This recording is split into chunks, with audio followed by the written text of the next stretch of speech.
When I moved into my new apartment, I discovered that I had neighbors next to me who would leave their television on all the time, or something.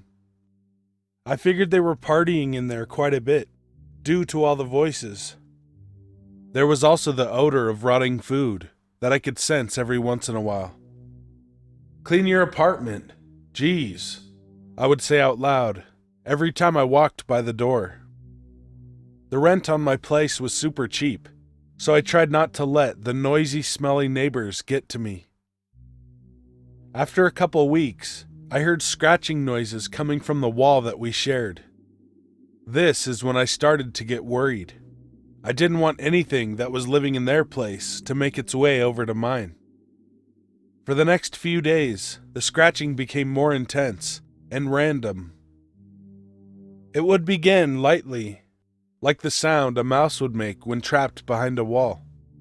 Then it would move to the opposite wall, and then on to the ceiling, but with more intensity. One night, when the smell of rotting food was very strong, I knocked on my neighbor's door. Nobody answered, but when I asked aloud, "What the hell are you doing in there? It reeks out here," a series of bangs and howling followed, and then muffled, distant laughter. The rest of the night, I could hear them dropping things and pushing furniture around. I went out to their door again to tell whoever lived there to stop. And right before I did, they knocked loudly on the door 3 times from the inside. This really frightened me.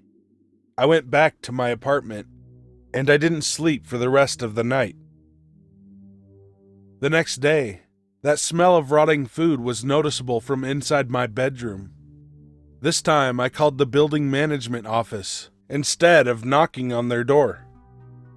When I told them what was happening, they asked which apartment it was.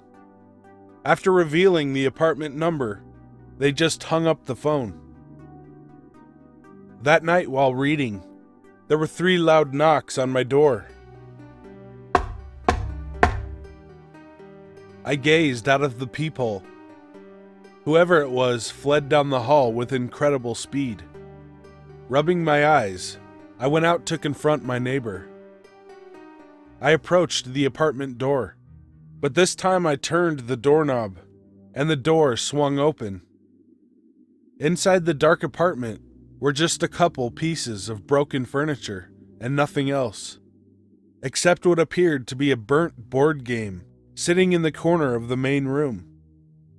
The only undestroyed part read, 4567890, goodbye, but I didn't know what it was.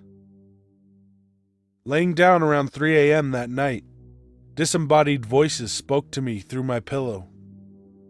I moved out the next day.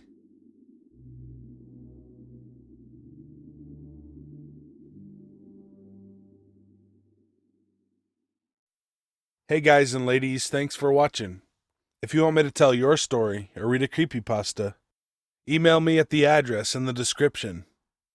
Be good to animals, even people. So.